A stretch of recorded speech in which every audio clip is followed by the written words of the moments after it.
लोकसभेनंतर जे निकाल लागले त्यामुळे मोदीजी आणि एनडीए सरकार स्थापन करणार आहे मोदीजींच्या नेतृत्वाखाली। त्यामुळे मी मोदीजींचं मनापासून अभिनंदन करतो, त्यांना धन्यवाद देतो। खरं म्हणजे शिवसेना आणि भारतीय जनता पक्ष हे वैचारिक एक सेम आयडियोलॉजीवाले पक्ष आहेत आणि त्यामुळे आम्ही 25 वर्षापासून सोबत आहोत आणि मोदीजींच्या नेतृत्वाखाली जे सरकार स्थापन होणार आहे त्यामध्ये मोदीजींना आमचं समर्थन पूर्ण आहे, पाठिंबा आहे आणि त्यामुळे मी त्यांना शुभेच्छाही देतो। सीएम साहेब, एनडीएला बहुमत आहे पण इंडिया अलायन्सही सरकार बनवण्याची तयारी करत आहे। आज इंडिया अलायन्सची ही बैठक आहे। आता म्हणतात ना, गिरे तो भी टांग ऊपर, अशातला प्रकार आहे। कारण त्यांनी अगोदर देखील म्हटलं होतं की एक मोदी द्वेषाने पछाडलेले लोक, मोदी हटाओ मोदी हटाओ मोदी हटाओ, मोदी हराव मोदी हराव, बघा दुसरा काय अजेंडा त्यांच्याकडे नव्हता, पण मोदीजींकडे विकासाचा अजेंडा होता। आणि काही लोक म्हणाले आता मोदीजींना तडीपार करा, तडीपार करा। तर या देशातल्या जनतेने बोलणाऱ्यांना, इंडिया अलायन्स वाल्यांना सत्तेपासून रोखून त्यांनाच तडीपार केलेला आहे। त्यामुळे मोदीजींच्या विकासाला लोकांनी मतदान केलं आणि एनडीएचं मेजॉरिटी झालेली आहे। त्यामुळे मेजॉरिटी झालेली असताना तुम्ही सरकारची स्वप्न पाहणं म्हणजे मुंगेरी लाल के हसीन सपने पाहण्यासारखं आहे। त्यामुळे त्यांना त्यांचं लकलाभ हो।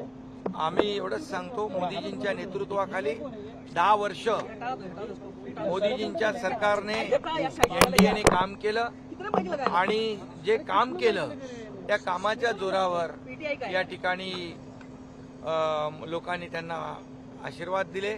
आता मिळालेली पुढची 5 वर्ष अधिक जोमाने, अधिक वेगाने मोदीजींच्या नेतृत्वाखाली एनडीए सरकार काम करेल। सीएम साहेब, अजून असं आहे की तुमचे स्वतः 7 खासदार आहेत, सत्ता स्थापनेत स्वतः तुमचे शिवसेनेचे 7 खासदार आहेत, सत्ता स्थापनेत तुमची मोदींकडून काय अपेक्षा असेल? आता अपेक्षा घेऊन मी आलेलो नाही, मागण्यासाठी काय आलो नाही, मी देण्यासाठी आलेलो आहे। त्यांना समर्थन देण्यासाठी, पाठिंबा देण्यासाठी आलेलो आहे।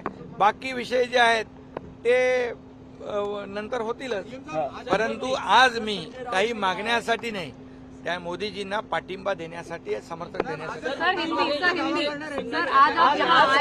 दावा करणार आहेत का?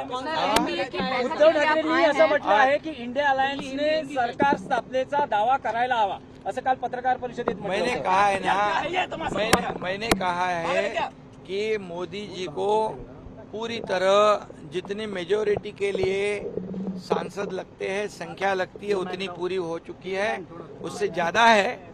और एनडीए की सरकार मोदी जी के नेतृत्व में बनेगी।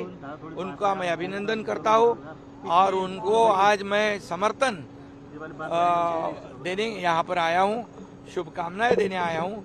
और कहावत है, गिरे तो भी टांग ऊपर वाली, ऐसी बात है। जिनके पास आंकड़े नहीं है, जिनके पास मेजॉरिटी नहीं है, वो सरकार बनाने की बात करते हैं। ये तो मुंगेरी लाल के हसीन सपने हैं, ऐसा मैं कहता हूँ। और निश्चित रूप से आपको इतना ही कहूँगा, 10 साल मोदी जी को जो मिले, 10 साल में जो उन्होंने इस देश का विकास किया है, देश का विकास, देश को बहुत ही ऊंचाई पर ले गए।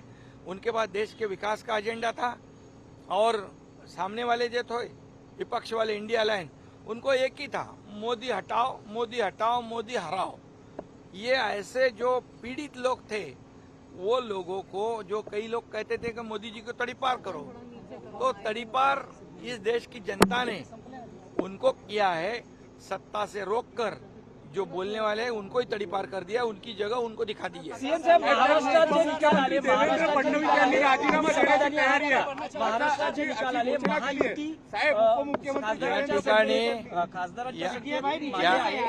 महाविकास आघाडीपेक्षा अवश्य त्यामध्ये संविधान बदलणार अशा प्रकारचा अपप्रचार करून, लोकांची दिशाभूल करून या ठिकाणी मतं मिळालेली आहेत।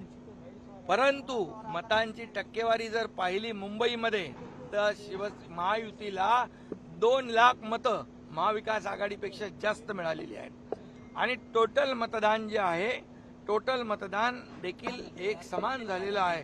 परंतु या ठिकाणी अपप्रचार गैरप्रचार संविधान बदलणार आणि घाबरवून एक दहशत निर्माण करून ही मतं मिळालेली आहेत. पण मूळ मतदार जो आहे शिवसेनेचा 19% 14.5% मतदार शिवसेनेचा आमच्या बरोबर आहे. राहिले 4.5% त्यांच्याकडे आणि मग इतर जी मतं मिळालेली आहेत ही दहशत दाखवून संविधानाचा बागुल बुवा दाखवून लोकांची फसवणूक करून दिशाभूल करून घेतलेली मतं आहेत. हे कायम टिकणार नाही, हे टेम्पररी आहे. त्यामुळे नक्की आम्ही जो विकासाचा अजेंडा घेऊन निघालोय देशात पण आणि राज्यात पण तो आम्ही तसंच पुढे चालू. मुस्लिम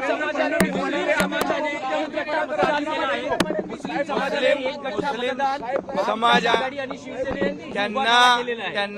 त्यांना घाबरवून त्यांच्या समोर अपप्रचार करून संविधान बदलणार तुमचे हक्क जाणार ह्या सगळ्या गोष्टी त्याच्याबद्दल मोदीजींनी स्पष्ट करून देखील या अपप्रचाराला जे बळी पडलेत आणि त्यांनी मतदान केलंय त्यांना खऱ्या अर्थाने त्यांचा संभ्रम दूर होईल आणि ज्यांनी त्यांना फसवलंय त्यांचे खरे चेहरे त्यांच्या समोर येतील.